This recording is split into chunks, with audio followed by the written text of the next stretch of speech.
I have talked a lot about how comic books, as of late, the writers seem determined to just piss off the fans. And that's pretty much accurate from what I could see.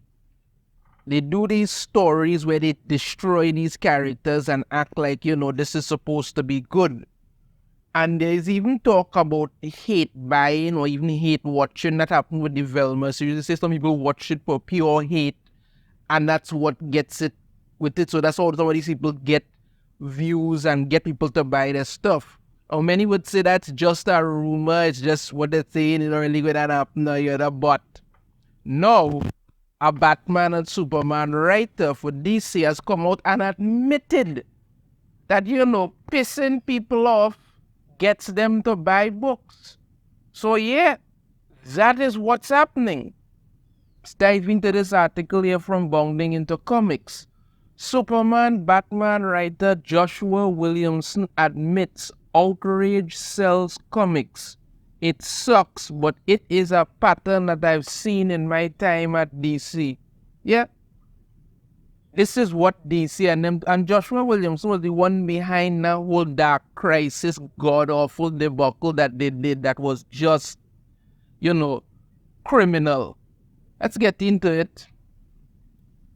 According to longtime DC writer Joshua Williamson, one of the most stark lessons he has learned throughout his ongoing tenure with the publisher is that, simply put, outrage sells more than satisfaction. Wouldn't doubt that. The current Superman Volume 6 writer shared this insight into the comic book industry while speaking to the Pop vs. Graham McMillan in promotion of his and artist Tom Riley's new G.I. Joe series for Skybound Entertainment, Duke Volume 1. Per an excerpt of their conversation provided by McMillan, at one point during their talk, Williamson lamented how sometimes people get really angry and they spend money, which is the saddest thing. But it's been the hard lesson that I've learned from DC. It's that when people are happy, they spend less. It sucks. But it's a pattern that I've seen in my time at DC. Now, right there, I could say that is flat out wrong. And allow me to explain. Now, there are times when certain stories, things happen, people are going to be somewhat pissed about it. They're going to be like, God, this doesn't make kind of sense. This is stupid, whole thing. But when you're invested in a story, you want to see what happens. That can actually work in your favor. You're like, well, this is crap, but I wonder how they're going to turn this around. The same thing happened to me with the current Boruto run. Because when they did that whole thing where Boruto and Kawaki kind of swap lives in, based on what happened, I was like, yeah, that's just stupid. But I was investing in the book enough that I actually wanted to see what happens after. That's how it works. You understand? There have been points in comics where they've done like, you were like, nah, this doesn't make sense. But you're invested in the story, invested in the characters that you want to actually come back and see what's going to happen. You don't get that with modern day comics because they're more interested in tearing down their characters and the stories around them, and then acting like, well, you know what? You're the one who doesn't get it, so that's really your problem. It's really ridiculous. Go on there. Turning to offer his own personal thoughts on using this knowledge to his own advantage, Williamson then explained, I don't want to make anybody mad. The thing is that I would want to say first and foremost, trust me, it's not just about, I want to piss people off. That's not what you're doing at all. What you want to do is you want to establish some kind of trust first and then say, listen, this is going to be a roller coaster ride. It's going to be crazy at times. There's going to be some ups and downs, and it's going to be nuts. But trust me to come on this ride with me. Why would anybody trust you? Joshua Williamson is not a A-list writer. So he could do certain things when you have to, okay, but not an A-list writer. And then after Dark Crisis, why would anybody trust you? You literally started off, and before that crisis even came, we tell people, listen, the Justice League is going to die. Then like a week later, you said, oh, don't worry, they're coming back. So you already wiped out anything anybody had any thoughts of. Throughout the entire story, nothing of it made any kind of sense. You got rid of the Justice League, put them in some kind of imaginary dream world, had Pariah do some kind of nonsense that nobody cared about, only to lose stupidly in the end.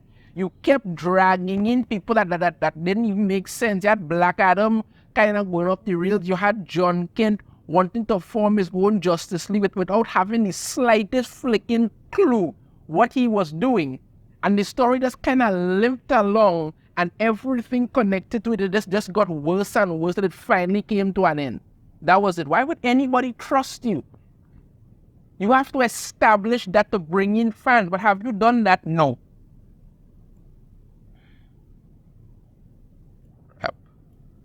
The Flash Volume 5 scribe then noted that while any good story sees its character facing some sort of struggle, those which subjected them to nothing but an endless torrent of pain and misery. Zeb Wells' current Amazing Spider-Man run. Yeah. Were far from what many readers would consider satisfactory. I mean, okay, look at exactly that point, Zeb Wells' Amazing Spider-Man run. What is the point of that? You have literally gone in there and ruined Peter Parker's life, and by extension, Spider-Man. That's what you've done. You destroyed his marriage. You have Mary Jane running around with some loser named Paul. Now she's calling herself Jackpot because she has some kind of, I don't know, casino-like pulling thing kind of powers that give her any kind of random power. Spider-Man was hated by everybody. You made it seem like, what did Peter do? Turns out he didn't do a damn thing. Everybody was mad at him for nothing. And you're going out there to systematically ruin Peter Parker's life, by extension Spider-Man. What is the point of that? Because why? Spider-Man and Mary Jane must never be together. They must never do this. They must never get that done. Everything was just me, however you figure it is. Come on now, man. You are literally ruining your own work on everything here. What is the point of it here? There's nothing. Characters go through some sort of struggles and they build and they grow. Okay, that's not what you're doing. You are destroying a character because you don't want him to ever elevate to anything. That's your whole purpose for it. It goes on. In any kind of story, the character kind of has to go through it. They have to go through hard times so they can reveal who they are. It's one of those rules of Pixar. They talk about this a lot. You root for them for trying. They have to try and they have to get kind of beaten up. So what the hell was... Anyway. Man, when you're watching anything, any movie or reading a book, and the characters just get the crap kicked out of them, and then they get up and they're just like, let's keep going. I'm going to keep going. Yeah, it's like Captain America saying, I can do this all day. That's the stuff that you're like, hell yeah. Well, then why aren't you doing that? Why aren't you writing these things? Again, you mentioned Captain America and from the first set of from MCU early days. This is what inspired people. When Cap said, I can do this all day, the things that were happening, the things he was doing, the things that were going on, this is what was inspiring the character, the reader, everything about. You're not getting that anymore. But all you're getting now is characters just getting the crap kicked out of them, and then you're acting like, we're destroying them, but you should be happy with that. You literally pissing off fans and acting like, this is going to sell books. Oh boy.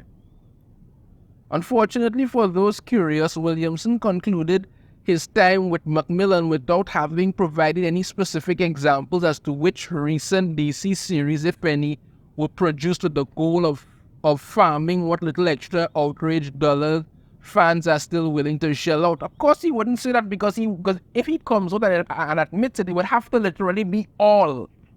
It would have to literally be all. So he isn't going to say that. Well, let's continue on. However, even a cursory glance at their recent output returns a number of editorial decisions made throughout various books which could have fit this criteria. Like look at this, for instance, here. This is Heroes in Crisis, when they literally turned Wally West into a serial killer. It turned him into a serial killer. The character has never recovered from this. Even now, there are people who still know what happened when it comes to Heroes in Crisis and still have a problem with it. I'm telling you, had they gone ahead with Young Justice Season 4 or whatever they wanted to do, they might have very well followed this storyline. Bring back Wally West just to make him a serial killer. The whole thing made no sense. But this is what they did, and they put it out there like this was supposed to be the greatest thing ever. Absolutely crazy. They even say it here. From Wally West being turned into a mass murderer in Heroes in Crisis Volume 1. Absolute crap. To John Kent being turned into a walking avatar for neoliberal social media addicts in Superman Son of Kal-El Volume 1. Okay. Alright. I mean, like I said, people always try to jump on me and say, oh, well, you don't like John Kent because he's gay and you're homophobic. Alright, even if you remove that, all John Kent ever did was just basically be, as they put it here, an avatar for neoliberal social media addicts. You had John Kent telling his father, oh, he should have done more for the earth. He should have fight the housing crisis and climate change, all that kind of nonsense. I mean, what the hell you have any room to talk about that for? Superman has saved the universe more times than you could flicking count. You have no reason to. What have you done? Nothing. Continue on. To a walking straw man of the same groups, every pet grievance being revealed as the secret white supremacist leader of America in Wonder Woman Volume 6. Yeah. Tom King puts in some man who's secretly controlling America, basically just standing for Trump. Yeah. To the entirety of the Gotham War event, oh God, being based on the intentionally obtuse argument that Batman is only beating up on the truly desperate in society rather than outright criminals.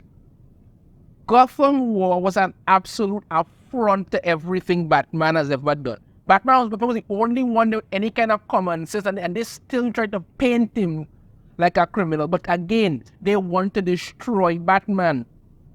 Because why? He's rich and white, so he must go down.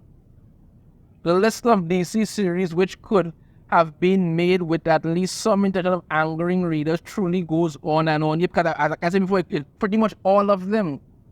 To be honest, at this point, one could throw a dart at the wall of the publisher's last decade's worth of solicits, and more often than not, the projector will land on something made with such ill intent. Yes, that's what they do.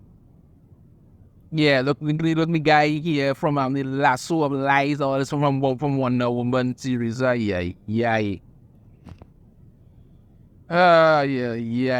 So, bottom line of it is true. They do literally write these books to piss off fans so that they will buy, and as much as they could farm that hate buying out of you, they get something from it. And I'm telling you, this is not something shocking to me. Anybody who even takes a cursory glance at anything DC has put out over the last few years could easily see the amount of vile hatred that these people have for their fans, and they're publishing it out there and then acting like, you're supposed to be happy about it.